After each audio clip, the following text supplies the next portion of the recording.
Students हम बात करेंगे addition subtraction formulas of inverse trigonometric functions के ऊपर।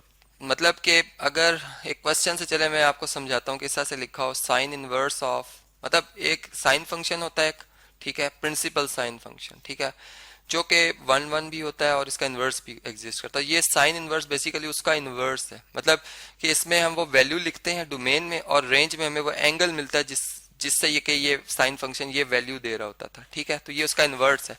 अब यहाँ पे लिखा हुआ है साइन इनवर्स ऑफ 5/13, ठीक है। इसमें हम प्लस करें साइन इनवर्स ऑफ 7/25, ठीक है, 7/25। और इसका जो हमने रिजल्ट प्रूव करना है कि ये कॉस या cosine inverse of 253 over over जो है वो 325 आएगा, ठीक है। अब ये बात हम कैसे साबित करें, ठीक है। इसके लिए फार्मूला हमने ड्राइव किए हुए हैं जो कि मैं आपसे जो है वो इससे नेक्स्ट लेक्चर्स में डिस्कस कर लूंगा कि हमने वो फार्मूलाज कैसे बनाए हैं, ठीक है। बिल्कुल मतलब जो फंडामेंटल ट्रिग्नोमेट्रिक आइडेंटिटीज हैं उनसे ही हमने वो फार्मूलाज बनाए हैं।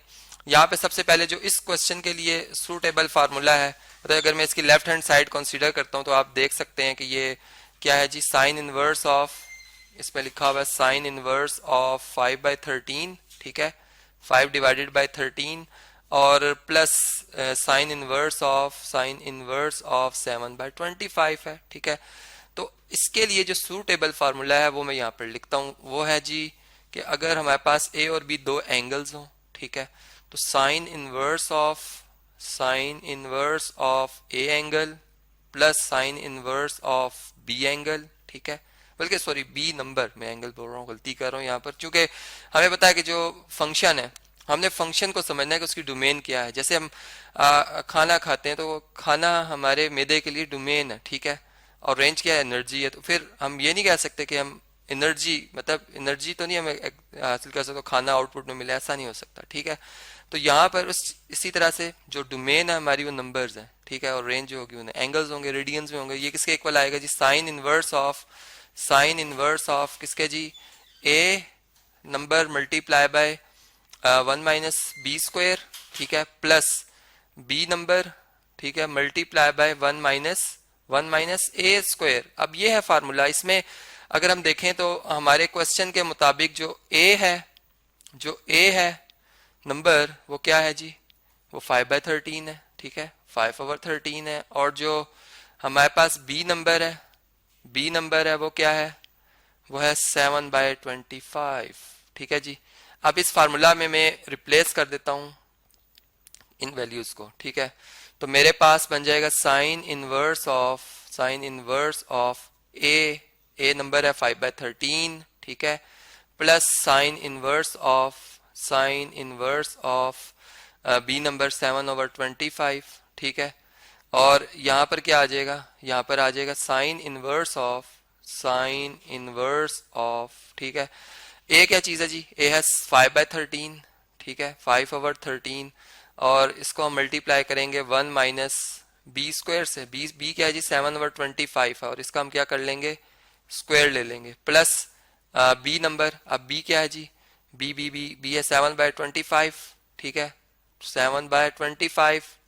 और चलें जी यहाँ पर स्क्रीन थोड़ी सी साइड पे करते हैं, multiply by square root of 1 - a²। A क्या है 5/13, यहाँ से इस वैल्यू को लिख देंगे 5/13 और इसका स्क्वायर और ब्रैकेट क्लोज, ठीक है जी, ये ब्रैकेट क्लोज कर दी हमने। अब देखें अगर इस साइड को आप सिंप्लीफाई करें, ठीक है, फर्ज करें कि ये जो हमारे पास आंसर आएगा, ठीक है, जो कि इसके बराबर है, मतलब ये इस साइड के बराबर है, ये हम फर्ज करते हैं ये x है, ठीक है, ये हम खुद से सपोज कर लेते हैं कि ये क्या है जी, किसके इक्वल है, ये x के इक्वल है। या अगर आपको ये बात मेरी समझ नहीं आ रही तो मैं एक ये वर्क कर लेता हूँ कि इसको यहाँ से कॉपी करता हूँ, ठीक है, इस साइड को, चलें इसको हम यहाँ से कॉपी करते हैं, बल्कि इसे कट कर लेते हैं और यहाँ पर इसे पेस्ट कर लेते हैं, ठीक है। मतलब ये साइड ऊपर वाली और ये दोनों आपस में क्या है, सेम रिजल्ट को रिप्रेजेंट कर रही हैं, जबकि जो हमारी ये साइड है ये मैं सपोज कर लेता हूँ कि ये x के बराबर है, ठीक है, ये किसके बराबर है जी, ये x के बराबर है। तो हमारे पास ये एक या ये रिजल्ट भी किसके इक्वल आ जाएगा, x के ही इक्वल आ जाएगा, ठीक है, ये भी किसके इक्वल आ रहा है, x ही के इक्वल आ रहा है।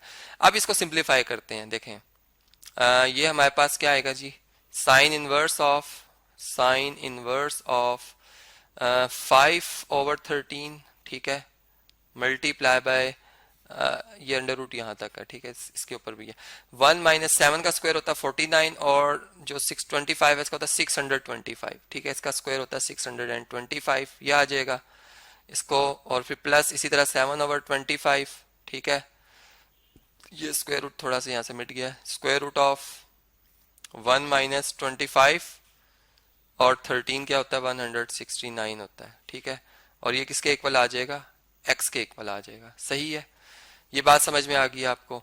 अब इससे आगे अगर हम चलें तो देखें, आप ये बात जानते हैं कि अगर साइन x जो है, साइन ऑफ x अगर y के इक्वल होगा तो फिर जो x है वो किसके इक्वल होगा, दोनों तरफ साइन अगर इनवर्स सेपरेट कर लें तो वो साइन इनवर्स ऑफ y के इक्वल हो जाएगा।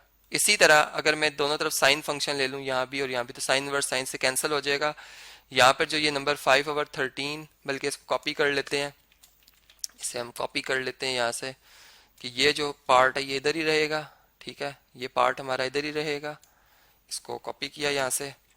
और जो चलें इसको स्क्रीन को थोड़ा सा डाउन करते हैं यहाँ से, ठीक है, ये पार्ट इधर ही रहेगा और ये जो साइन इनवर्स है ये दूसरी साइड पे जाकर साइन फंक्शन में आ जाएगा, मतलब साइन ऑफ एक्स आ जाएगा, यहाँ पे क्या आ जाएगा, साइन ऑफ एक्स आ जाएगा। ठीक है जी, बात समझ में आ गई आपको मेरी।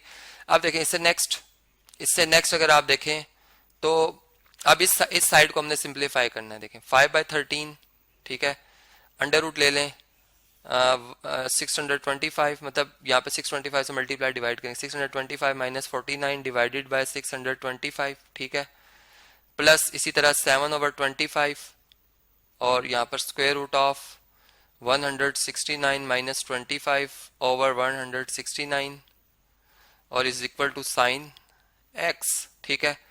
और इससे आगे अगर हम देखें तो 5/13, ठीक है, अंडर रूट ऊपर वाले नंबर का अलग, नीचे वाले का 625 का अंडर रूट होता है 25, ये तो 25 आ जाएगा, ठीक है। इसी तरह यहाँ पे 7/25 मल्टीप्लाई बाय ऊपर वाले नंबर जो है उनका अलग अंडर रूट ले लें और 169 का 13 होगा स्क्वायर रूट, और ये किसके इक्वल आ गया, साइन ऑफ एक्स के। अब अगर इसको सिंप्लीफाई करें तो 625 में से 49 अगर माइनस किए जाएं और फिर इसका अंडर रूट लिया जाए, ठीक है, अंडर रूट लेने का जो आंसर आता है वो 24 आता है, ठीक है। मैंने ये रेफर किया हुआ है, आप इसको जब कैलकुलेटर से परफॉर्म करेंगे तो आप इसका रिजल्ट जो आता है वो मैंने यहाँ पर इसका रेफर किया था, ठीक है जी। तो ये कितना आता है, ये 24 आता है इसका आंसर, ठीक है।